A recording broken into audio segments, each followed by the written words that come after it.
கல்வி தந்தை உயர் திரு கருணாநிதி ஐயா அவர்களுக்கும், மேடையில் அமர்ந்திருக்கிற கல்லூரி முதல்வர்களுக்கும் பேராசிரியர்களுக்கும்,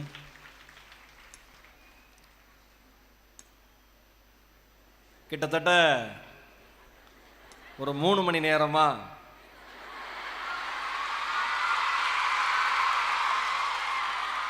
அண்ணன் எப்போ பேசுவாப்புல, சார் எப்போ பேசுவாப்புல அப்படின்னு ஆவலோடு அமர்ந்து காத்திருக்கிற என் பகுதியை சார்ந்த, என் மண்ணை சார்ந்த அன்பான மாணவிகள் அத்துணை பேருக்கும், உங்களை எல்லாம் தினந்தோறும் பாதுகாப்பாக அழைத்து வந்து கொண்டு போய் சேர்க்கிற வாகன ஓட்டுநர்களுக்கும்,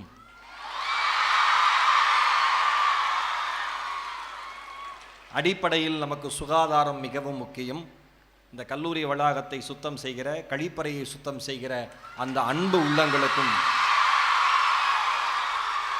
என்னுடைய இனிமையான வணக்கங்களை சொல்வதில் நான் மிகப்பெரிய மகிழ்ச்சி அடைகிறேன். ஒரு கல்லூரியினுடைய ஆண்டு விழா, வழக்கமான ஒரு சிறப்பு விருந்தினராக போய் ஒரு கல்லூரியினுடைய ஆண்டு விழாவில் பேசி தான் பழக்கம். ஆனால் மாணவிகள் இருக்கிற திருவிழாவில் பேசுவது இதுவே முதல் முறை. ஒரு 8000 பேர் கிராமத்து பக்கம் சொல்லுவான், 2 பொம்பளை இருந்தால் 4 போலீஸ் ஸ்டேஷன் வேணும்பா. ஏன்னா பொம்பளை பிள்ளைங்க சும்மாவே இருக்காது, ஊமை குசும்புனா 1ஆம் நம்பர் அதுங்க தான். ஏன்னா கூட பிறந்தது ஒரு அண்ணன் தான், ஆனால் நான் தங்கச்சிங்களோட வளர்ந்த ஒரு சகோதரன். நிறைய கசின் சிஸ்டர்ஸ் எனக்கு. எல்லாருமே இன்றைக்கி ரொம்ப அருமையாக லைஃப்பில் சூப்பராக இருக்காங்க. அதனால் எனக்கு பெண்களினுடைய உளவியல் ரொம்ப எளிதாக தெரியும். நான் அந்த மேடையிலேருந்து நான் எல்லாத்தையும் சும்மா அப்படியே கை காமிச்சிட்டு அப்படியே நீங்கள் அப்படி தான் நீங்கள் நினச்சிருப்பீங்க. ஆனால் யார் யார் என்னென்ன பண்ணுறீங்க, யார் யார் என்னென்ன மனநிலையில் உட்காந்துருக்கீங்க, யார் கேட்குற மாதிரியே கண்ணை திறந்துட்டு தூங்குறீங்க, யாரெல்லாம் ஐரோப்பாலேயே பிறந்து வளர்ந்த மாதிரி விசிறிட்டு இருக்கீங்க,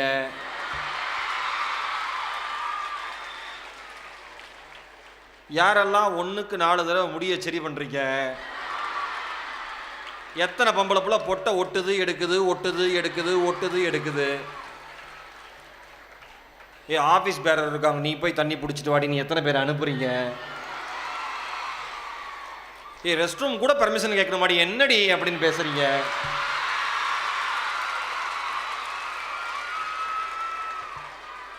எவ்வளோ நேரம் நீ உட்காந்துருக்கிறது? காலைல 10 மணிக்கு உட்கார வச்சாங்கடி.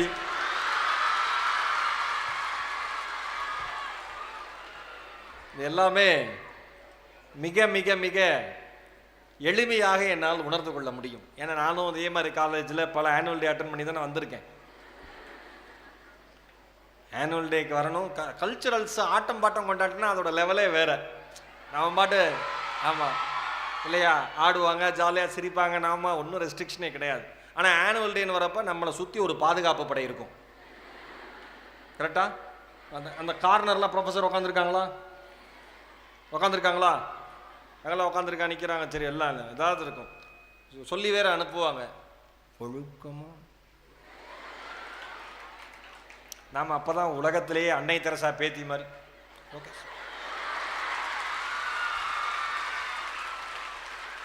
நாம் பண்ணுற வேலை நமக்கு மட்டும்தான் தெரியும். இந்த நல்லா பேசி கலகலன்னு சிரித்து வெளிப்படையாக இருக்கிற பொண்ணுங்களை நம்பிடலாம்.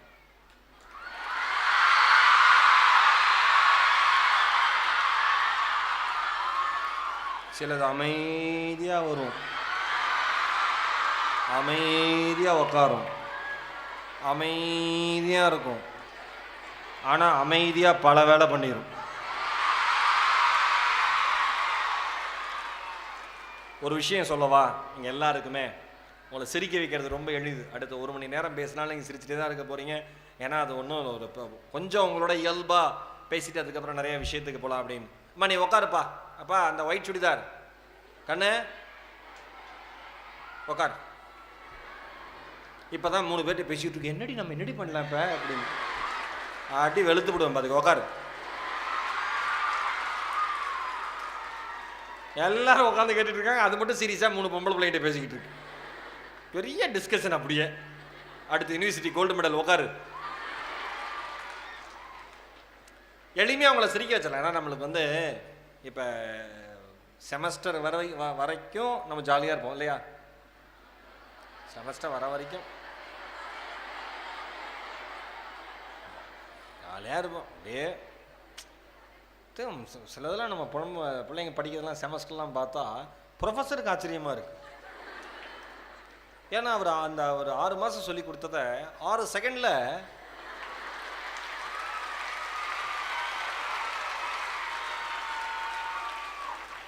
அந்த எக்ஸாம் எழுதுறதுக்கு முன்னாடி கிளாஸ் ரூம் வெளியில் படிக்குது. எந்திரன் ரோபோ தோத்துது. உள்ள போய் நம்ம ஃப்ரெண்டு என்னடி படிச்ச? பார்த்தண்டி. பயமா இருக்குடி, அரியர் விழுந்துருமோன்னு. பயப்படாதடி. நீ எவ்வளோ படிச்ச? நான் 5 சாப்டர். நான் படிக்கவே இல்லை. பயப்படுறேன்னா என்ன? என்னைக்குமே படித்த பொம்பளை பிள்ளைங்க பதட்டத்திலே இருக்கும். ஏன்னா படித்தது வருமா வராதான்னு.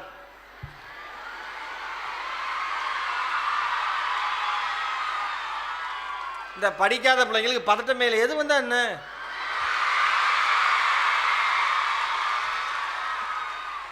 பார்த்துக்கலாம். அதே மாதிரி இந்த எக்ஸாம் ஹாலில் யார் அடிஷ்னல் ஷீட் அதிகமாக கேட்குறாங்களோ அவங்க கன்ஃபார்மாக மார்க்கு கம்மியாக வாங்க போகிறான்னு அர்த்தம். ஏன்னா எக்ஸாமுக்கு இந்த கொஸ்டினுக்கு ரிசல்ட் தெரிஞ்சவன் அதிகமாக எழுதுறதுக்கு வாய்ப்பே இல்லை. அந்த பிள்ளை பாட்டு வாங்கும், கொஸ்டினை பார்க்கும், ஆன்சர் எழுதிடும். இப்போ ஆன்சரை தயாரிக்கிறவனுக்கு தான் பிரச்சனை. இதுக்கு என்ன ஆன்சர் எழுதலாம், அதை எழுதலாமா, கொஞ்சம் நெருக்கமாக இருக்கிற மாதிரி எழுதணும் ஏதாவது. இவ்வளோ பிரச்சனை நமக்குள்ளே இருக்கு இல்லையா? அதாவது நான் சொன்ன மாதிரி இந்த மாதிரி பேசுனா சிரிச்சுட்டே இருக்க போகிறீங்க. ஆனால் இந்த ஆனுவல் டே முடிச்சு நீங்கள் வெளியில் போகிறப்ப நல்லா இருக்கு நண்பா, ஆடியோ அப்படியே விட்டுருங்க நண்பா, ரிலாக்ஸ்டாக உட்காருங்க, பின்னாடி உட்காருங்க, தள்ளியாக உட்காருங்க, கை எடுத்துருங்க, சாஞ்சு உட்காருங்க, சும்மா சாஞ்சு உட்காருங்க, ரிலாக்ஸ்டாக உட்காருங்க. இந்த ஆடியோ ஆப்ரேட்டருக்கு என்னென்னா அது நம்ம இயல்பாக இப்போ ஒரு பேச்சாளருக்கு வந்து ஏதாவது நல்ல விஷயம்னா படிக்கணும், குறிப்பெடுக்கணும், அதை பேசணும்னு தோணும். ஒரு டாக்டருக்கு யாரையாவது பார்த்தா எவனுக்கு என்ன ஊசி போடலான்னு தோணும். ஒருத்தரோட தொழில் சார்ந்து இப்போ ஆடியோ ஆப்ரேட்டர் சும்மா இப்படியே பண்ணினே இருப்பார். அப்படின்னா தான் அவருக்கு ஒரு திருப்தி. நீ கை எடுத்துறேன், கை கட்டுங்க பார்ப்போம், அமைதியாக உட்காருங்க. நல்லா இருக்கு, சிறப்பாக இருக்கு. உங்களை நான் வாழ்த்துறேன், வணங்குறேன். நீங்கள் இந்த ஆனுவல் டே முடிச்சு வெளில போகிறப்ப சில விஷயங்கள் எடுத்துகிட்டு போகணும். ஒரு 8000 மாணவிகள் இருக்கீங்களா? எனக்கு தெரிஞ்சு ஒரு 80 பேருடைய வாழ்க்கையை மாற்றுகிற மாதிரி என் பேச்சு இருந்தால் அதை விட எனக்கு கிடைக்கிற பரிசு, விருது வேறு எதுவும் கிடையாது. நிச்சயமாக மாறுவீங்க. இன்றைக்கி இருக்கிற பெண்கள்கிட்ட வந்து எல்லா பொதுவாக நான் பார்க்குறேன், எவ்வளோ பேரை சந்திக்கிறேன் ஒரு வருடத்தில். அத்தனை கல்வி நிறுவனங்களுக்கு போகிறேன், நிறைய இடத்துல நான் பேசுகிறேன். போகிற இடத்துல எங்கேயாவது நம்ம ஃப்ளைட்டில் போகிறோம், ரயில்வே ஸ்டேஷன் போகிறோம், இல்லை பஸ்ஸில் ட்ராவல் பண்ணுறோம், காரில் ட்ராவல் பண்ணுறோம், எங்கேயாவது சாப்பிட போகிறோம். அப்போ எல்லா இளையத்தில் மறுபடியும் பேசுகிறதுக்கான வாய்ப்பு கிடைக்குதுல்ல. பேசுகிறப்போ ஒரு பொது பங்கான ஒரு மனநிலையை நான் பார்க்குறேன். என்ன அப்படின்னா, இல்லை குறிப்பாக பெண்களுக்கு அது அதிகமாக இருக்குது. ஆண் பசங்களை விட பசங்க வந்து அப்படியே ஜாலியாக சிரித்து பேசிட்டு நான் மாமா மச்சான் அப்படின்ட்டு போயிடுவானுங்க. ஆனால் பெண்களுக்குள்ள அது ரொம்ப அழுத்தமாக இருக்குது. என்ன அப்படின்னா, தன்னுடைய குடும்பம் இன்னும் கொஞ்சம் வசதியாக இருந்திருக்கலாம், இல்லை நான் இன்னும் கொஞ்சம் பெட்டராக ட்ரெஸ் பண்ணியிருக்கலாம், எனக்கு இன்னும் கொஞ்சம் ஏதாவது சிறப்பாக நடந்திருந்தேன்னா என் வாழ்க்கையில் நான் பெரிய லெவலில் சாதிச்சிருப்பேன் அப்படிலாம் நீங்கள் நினைப்பீங்க. ஆனால் ஒன்று சொல்லவா, இங்கே இருக்கிற அத்தனை பேருக்கும் மிக மிக மிக மிக சாதாரணமான குடும்பம் இந்த மகேஷனுடைய குடும்பம். அதில் சொல்கிறதுக்கு எனக்கு எந்த வித வெட்கமோ அவமானமோ கிடையாது. ஒன்று தெரிஞ்சுங்க, எந்த ஒரு வாழ்க்கையினுடைய பின்புலமும் இல்லாமல் நீங்கள் படித்து, நீங்கள் தேர்வெழுதி, நீங்கள் மதிப்பெண்கள் வாங்கி, நீங்கள் வந்து ஒரு நல்ல வேலைக்கு சேர்ந்து அதன் மூலமாக கிடைக்கிற வருமானத்தில் நீங்கள் உங்கள் தாயையும் தந்தையும் கௌரவப்படுத்துகிறீர்கள் என்றால் உங்களை விட சிறந்த சாதனையாளர் இந்த உலகத்தில் வேறு யாரும் கிடையாது. எங்கள் வீட்டில் எல்லா வசதியும் இருக்குது சார், நான் அச்சீவ் பண்ணேன் சார், இது பெருசே இல்லை. என் வீட்டில் எந்த வசதியும் இல்லை சார். தாழ்பால் கூட சரியாக தாளிட்டு விட்டு உறங்கக்கூட முடியாத ஒரு வறுமையான ஒரு ஏழை குடிசையில் வாழ்கிற குடும்பம் எங்கள் குடும்பம். அதில் படித்த சார் இன்னைக்கு யூனிவர்சிட்டி கோல்டு மெடல் சார்னா உங்களை தமிழ்நாடே கொண்டாட தயாராக இருக்கிறது என்ற அர்த்தம், மறந்துடாதீங்க.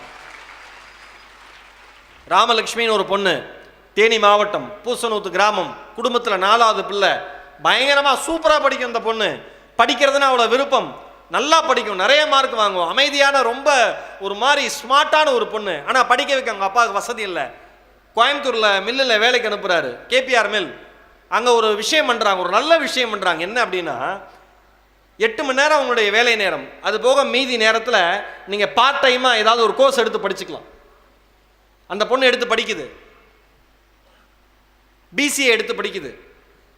நீங்க நம்ப மாட்டீங்க, தமிழ்நாடு திறந்த நிலை பல்கலைக்கழகத்தில் கோல்டு மெடல் அந்த பொண்ணு வாங்குது. எப்படி?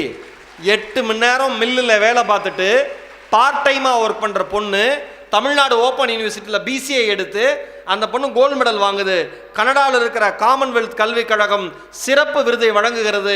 அந்த ராமலட்சுமிங்கிற பெண் தொலைக்காட்சிக்கு பேட்டி தருகிற பொழுது சொல்லுகிறாள், நான் படிப்பேன், எனக்கு படிக்கிறது ரொம்ப பிடிக்கும், ஆனால் குடும்பத்தினுடைய சூழல் காரணமாக குடும்பத்தில் 4வது பொண்ணு, இங்கே மில்லுக்கு வேலைக்கு வந்துட்டேன், இங்கே பார்ட் டைமாக நீ சேர்ந்து படிக்கலாமான்னு ஒரு ஆப்ஷன் சொன்னாங்க.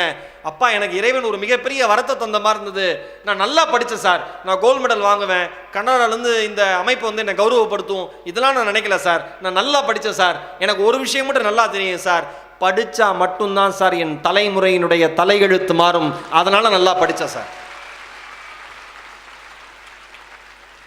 படிங்க. இந்த வயசுல நீங்க என்ன செலிப்ரேட் பண்ணுமோ செலிப்ரேட் பண்ணுங்க, கொண்டாடுங்க, வாழ்க்கையை என்ஜாய் பண்ணுங்க, சிரிங்க, சந்தோஷமா இருங்க, விளையாடுங்க, எல்லாமே பண்ணுங்க. ஆனால் வாழ்க்கை மீது எப்பொழுதும் தீராத கவனத்தோடு இருங்கள். எப்படி ரெட் சிக்னல் போட்டிருக்கிறப்ப ரோட்ல எல்லாரும் நின்று இந்த சமயத்துல மூவ் பண்ணோம்னா ஏத்தமா இருக்கிறவங்க வந்து அடிச்சு நம்ம உயிருக்கே ஆபத்தாயிரும். ரெட் சிக்னல் போடுறப்ப கரெக்டா ரோட்ல கவனமா நிக்கிறோமா? சிகப்பு கலர் ஒளி வந்தோட கரெக்டா நிக்கிறோமா? ஓ, கிரீன் சிக்னல் வந்தப்புறம் தான் மூவ் ஆகணும் ஒரு அறிவு நமக்கு இருக்குல்ல. அதே மாதிரி அறிவு வாழ்க்கையின் எல்லா தருணங்களிலும் உங்களுக்கு இருக்க வேண்டும். நீங்கள் பார்க்கிற சினிமா, நீங்கள் பார்க்கிற டிவி, இதெல்லாம் பொழுதுபோக்குக்கு மட்டும்தான், மறந்துடாதீங்க. Entertainment is entertainment. அதை தாண்டி பெரிதாக உள்ளே மனதிற்குள் எடுத்து செல்வதற்கு எந்த பெரிய விஷயமும் அதனுள் இல்லை. ஆஸ் அ மீடியா பர்சன் இருந்தாலும் சொல்றேன், ஏன் இன்னைக்கு பெரும்பாலான மாணவிகள் ரொம்ப சீக்கிரமா அவங்களுடைய மனநிலை மாறுவதற்கான காரணமே இதுதான். ஒரு படத்தை பார்க்குறீங்கன்னா படத்தை பார்த்துட்டு வந்துருங்க, அவ்வளோதான். அந்த படத்தில் நடித்தவங்களே காசை வாங்கிட்டு அடுத்த படத்தில் நடிக்க போறாங்க. உங்களுக்கு என்ன அதை பற்றி பேசுறதுக்கான அவசியம்?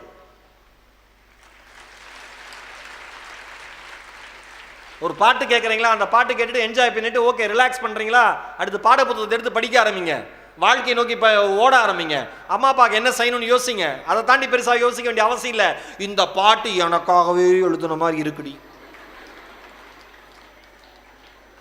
அது எப்படி இருக்கும் நான் கேட்குறேன். இந்த பாட்டு எனக்காகவே எழுதுன மாதிரி இருக்கு, வேற வேலையே கிடையாது, ஒரு 10 கோடி ரூபா செலவு பண்ணி உனக்குன்னு ஒரு பாட்டு விட்டுருக்கான், சும்மா தான் நடந்து போவீங்க. உங்க வயசு, உங்க ஹார்மோன் அப்படி. சும்மா கூட இருக்கிற ஃப்ரெண்ட், அவன் ஒன்ன தாண்டி பார்க்கறான், ஒன்ன தாண்டி பார்க்கறான், அவன் மாறுகண்ணு எவனை வேலை பார்ப்பான். ஒரு நாய் போச்சுன்னா நாயை கூட தான் அவன் பார்க்கறான், ஒரு பன்னிக்குட்டி ஓடிச்சுன்னா பன்னிக்குட்டி கூட தான் பார்க்கறான், கண்ணு இருந்தா பார்க்க தான் செய்வான். நமக்கு என்ன இருக்கணும்? பார்க்கறானா, ரைட், ஓகே பார்க்கறான், ஓகே என்ன பார்க்குற அளவுக்கு நான் நல்லா இருக்கேனா, தேங்க்யூ, அவ்வளோதான். அதோட முடிச்சுக்கணும். அதை தாண்டி மனசுல எதையும் பெருசா எடுத்துக்க வேண்டியதான அவசியம் அங்க எதுவுமே கிடையாது. நல்லா ஞாபகத்தில் வச்சுங்க. திருவள்ளூர் மாவட்டத்துக்கிட்ட ஃபேஸ்புக் மூலியமா ஏற்பட்ட பழக்கத்தினால ஒரு பெண் பெற்ற தாயை கழுத்தை நெரித்து கொன்ற சம்பவம் அரங்கேறிக்கிறது. காலேஜ் செகண்ட் இயர் படிக்கிற பொண்ணு, ஃபேஸ்புக் மூலமா ஏற்பட்ட தொடர்பு, வீட்டுக்கு வர சொல்லி அம்மாவை சோஃபால கீழே தள்ளி அவங்க ஃப்ரெண்டு 2 பேர் சேர்ந்து கழுத்தை நெரித்து கொண்டிருக்கிறார்கள். போலீஸ் கைது செஞ்சுட்டு போறப்ப எந்தவித குற்ற உணர்வும் அந்த சகோதரியின் முகத்தில் இல்லை. எனக்கு வெக்கமா இருந்தது, அவமானமா இருந்தது. எந்த தேசம் இந்த நாட்டினுடைய பெண்கள் தலை சிறந்தவர்கள் என்று பேசுகிறதோ, எந்த தேசம் இந்த நாட்டு பெண்களால் மட்டும்தான் இந்திய குடும்பங்கள் சிதையாமல் இருக்கிறது என்று பேசுகிறதோ, எந்த தேசம் என் நாட்டு பெண்கள் மாதிரி உலகத்தில் வேறு பெண்களே கிடையாது, கலாச்சாரத்திலும் பண்பாட்டிலும் ஆகச் சிறந்தவர்கள் எங்கள் பெண்கள் என்று கொண்டாடுகிறதோ, அந்த நாட்டில் பிறந்த பெண்தான் 10 மாதம் சுமந்து பெற்ற தாயை முகநூலில் ஏற்பட்ட பழக்கத்தின் காரணமாக கொன்றிருக்கிறார் என்கிற சம்பவம் எவ்வளவு பெரிய அசிங்கம் என்பதை உணர்ந்து கொள்ளுங்கள். உங்க மனசை மாத்திரத்துக்கெல்லாம் பெரிய மாய தந்திரம்லாம் செய்ய வேண்டாம், மேஜிக்லாம் பண்ண வேண்டாம். 10 நாள் உங்களுக்கு மெசேஜ் அனுப்பிச்சா போதும். அவன் டெய்லி ஹவ் ஆர் யூன்னு கேட்கறான். அப்ப எவ்வளவு பொழப்பு கட்டவனா இருப்பான்.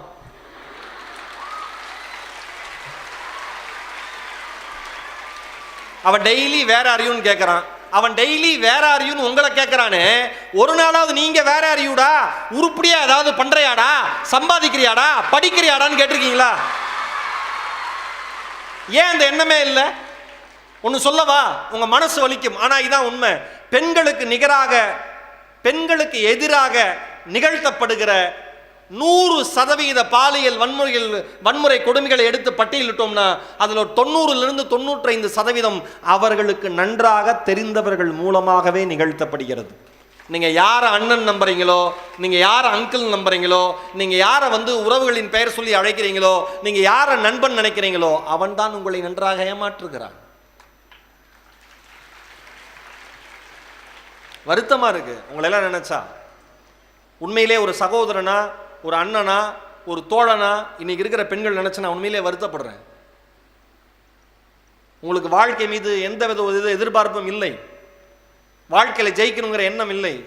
என்டர்டைன்மெண்ட்டுங்கிறது பொழுதுபோக்கு. எதுக்கு வரணும்? பொழுதே போகலைன்னா போக்கணும். அதனாலதான் அது பேர் பொழுதுபோக்கு. பயங்கரமான வேலை, டெய்லி 1000 கோடி பிசினஸ் டர்ன் ஓவர் பண்றேன். அப்பா 4 பாட்டு கேட்போம், 400 பாட்டு கேட்கறான் ஒரு நாளைக்கு, உருப்படாம போனோம். கேட்டா ஒரே ஸ்ட்ரெஸ்ஸா இருக்கு சார். ஏண்டி டல்லா இருக்க? ஸ்ட்ரெஸ்ஸா இருக்குடி. ஏண்டி சாப்பிட மாட்டேங்கிற? ஸ்ட்ரெஸ்ஸா இருக்குடி. ஏண்டி நீ காலையிலேருந்து என்கிட்ட எதுவுமே பேசல? அம்மா அப்பா திட்டாங்கடி. அம்மா அப்பா எதுக்கு திட்டுவாங்க? வீட்டு வேலை செஞ்சா திட்டுவாங்களா? நல்லா படிச்சா திட்டுவாங்களா? யூனிவர்சிட்டி கோல்டு மெடல் வாங்கினா இனிமேல் வாங்கினா செருப்பை கொண்டு அடிப்பாங்களா? பெஸ்ட் அவுட் கோயிங் ஸ்டூடெண்ட் எங்களை கூப்பிட்டு சேர்மேன் எனக்கு ஸ்டைஃபன் கொடுத்துருக்காரு, அதுக்கு திட்டுவாங்களா? எதுக்கு திட்டுவாங்கன்னு உங்களுக்கு தெரியும். ஒழுக்கமின்மையா ஏதாவது செஞ்சோம்னா அதுக்கு தான் அம்மா அப்பா திட்ட போறாங்க. அதான் வாங்கிட்டு வந்து இங்கே காலேஜில் முன்னே உட்காந்துருக்குறது. பேசுடி, காலையில் ஏதோ அம்மா அப்பா திட்டாங்களாம், அதனாலேயே உம்முன்னு இருக்கா. அப்படி சொல்லாதீங்க. நண்பர்களுக்கு சொல்கிறேன், தோழிகளுக்கு சொல்கிறேன், உங்கள் தோழிகளில் ஒருத்தி தவறு செய்துவிட்டு அமர்ந்திருந்தால் அவரை தனிமையில் விடுங்கள். அவர் செய்த தவறுக்கு அவர் வருத்தப்படட்டும்.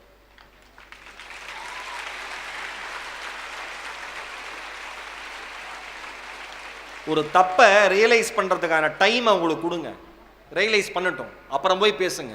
நீ பண்ணது தப்பு, இனிமேல் இப்படி பண்ணாதன்னு வள்ளுவர் சொன்னார்ல, அழச்சொல்லி அல்லது இடித்து வழக்கறிய வல்லோர் நட்பு ஆய்ந்து கொள்ளல். யார எதிரா நட்பு? நீ தப்பு செய்யறப்ப, நீ செஞ்சது தப்பு, நீ செஞ்ச தப்புக்காக நீ கண்ணீர் விட்டு அழணும். நீ அந்த மாதிரி இருந்தாதாண்டா, அப்படி சொல்ற நட்பு இருந்தாதாண்டா நீ நல்லா இருப்பேன்னு வள்ளுவர் சொல்றாரு. நம்ம நட்பு எப்படி இருக்கு? அவன் மெசேஜ் அனுப்பிச்சிருக்காண்டி நீ அனுப்புடி, ஏன் நீ மட்டும் நாசமா போடி, நான் நல்லா இருக்கண்டி. இது நட்பா? இது நட்பா? உங்கள் வாழ்க்கையை தேர்ந்தெடுக்கக்கூடிய உரிமை 100க்கு 200% உங்களுக்கு உண்டு. அதற்கான வயது இது அல்ல என்பது இந்த சகோதரனுடைய கருத்து.